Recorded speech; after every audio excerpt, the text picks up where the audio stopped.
飲食 fit 一 fit，夏天保健系列綠豆薏仁湯。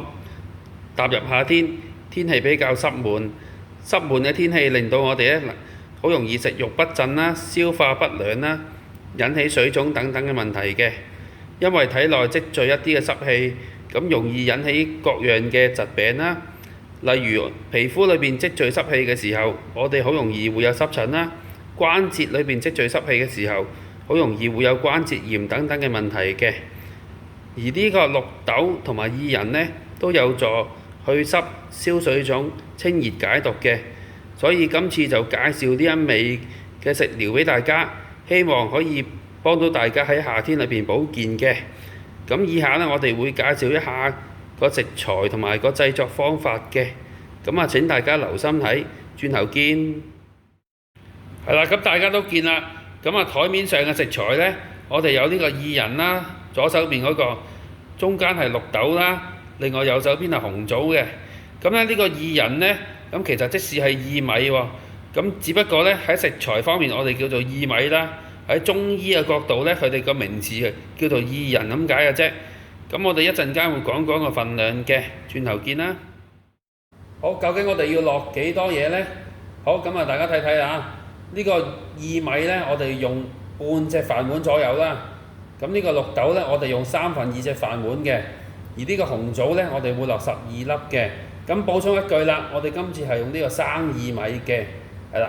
咁我一陣間會講下點樣整啦，轉頭見啦。好，咁首先我哋處理綠豆先。綠豆呢，我哋要浸佢1晚時間嘅。好，我哋而家呢，倒落個樽度先，係啦。咁我哋擺落雪櫃浸佢1晚啊。一陣間我就處理呢一個嘅薏米嘅。第二樣嘢要處理嘅就係薏米啦。薏米都一樣，同綠豆都係要浸嘅。我哋又係浸佢1晚，係啦，將佢倒落個樽度，浸佢1晚。聽日擺落雪櫃，聽日攞出嚟，係啦。好，咁我哋呢，而家要預備啲水啊。水呢，大概我哋5隻呢啲嘅飯碗左右啦，係啦。咁呢個份量嘅水，咁就係1人嘅份量嘅。跟住下一步啊。好，咁我哋呢，而家呢個時候就攞翻呢，琴日我哋浸咗1晚嘅薏米啦，出嚟。而家要隔水先，首先要隔水，係啦。咁呢薏米呢，我就浸1晚嘅啦。咁如果大家冇咁耐時間呢，浸佢2個鐘都可以嘅，係啦。咁再下一步啊。我哋攞埋啲綠豆出嚟啊！綠豆我都係同樣浸咗1晚嘅，咁而家都係隔水嘅。咁綠豆其實浸嘅時間同薏米一樣。如果大家冇咁多時間，都係最少浸佢2個鐘啦。係啦，好，我哋隔水先。咁將佢擎乾水分，一陣間用嘅。好，轉頭見。好，咁今次我哋會用電飯煲嘅。咁頭先呢預備咗五碗水呢。咁煲滾咗之後呢，就而家就落啲材料落去啦。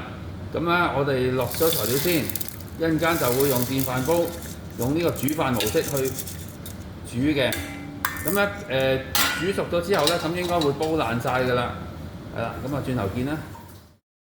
好，咁呢個時候呢，我哋呢用電飯煲煲咗佢10分鐘啦。咁見到佢爛啦，開花啦。咁呢，因為唔同嘅電飯煲有唔同嘅熱力，所以呢，大家可能都要視乎翻個情況啊，去調節翻個時間嘅。咁煲爛咗之後呢，我哋會落紅棗去調味嘅。咁今次我哋用紅棗嚟代替冰糖啦，咁就健康啲啦。咁紅棗呢，我呢度呢就半粒，就落咗12個半粒嘅。咁如果大家落完整嘅呢，就可能6粒左右啦。落之前記得去核喎。係啦，咁我而家落紅棗，落完紅棗的話呢，我哋再繼續去用電飯煲去用煮飯模式再煲佢，咁等啲紅棗去出味嘅。轉頭見啦。好，咁我哋呢落咗紅棗之後呢，就煲咗佢10分鐘啊，用電飯煲。咁呢大家見到啦，嗰啲薏米同綠豆呢，其實開晒花㗎啦。咁其實呢，我哋呢頭先係開咗花之後先至再落紅棗嘅。咁然之後呢，再煲佢10分鐘，再焗佢5分鐘。咁其實前後就用咗25分鐘嘅，咁就見到咁嘅樣啦。咁啊，大家可能會問點解咁快就可以開花嘅啲薏米同綠豆？咁其實關鍵在於浸佢，因為我今次浸咗1晚，所以呢就佢嘅時間呢就短啲啦，係啦。咁呢大家都要睇翻個電飯煲嘅火力啦，咁可能會有啲分別嘅時間，係啦。咁我就前後就用咗25分鐘嘅。咁呢個紅棗呢代替糖呢有個作用嘅。咁因為中醫嘅角度裏邊呢，太過甜呢其實會影響嗰個去濕嘅作用嘅。咁我哋今次係微甜，用紅棗嚟代替糖，係啦，咁就健康啲啦，同埋個效果會好啲嘅，係啦。咁嚟緊我哋下一步再做啊。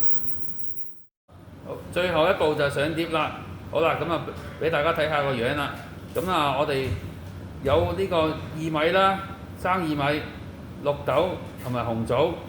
咁呢一味嘅糖水呢，就有好好嘅去濕嘅作用嘅。咁大家如果有啲咩問題嘅，可以打電話嚟揾麥生啦。係啦，咁希望大家中意呢一味嘅糖水。多謝晒大家收睇，多謝晒。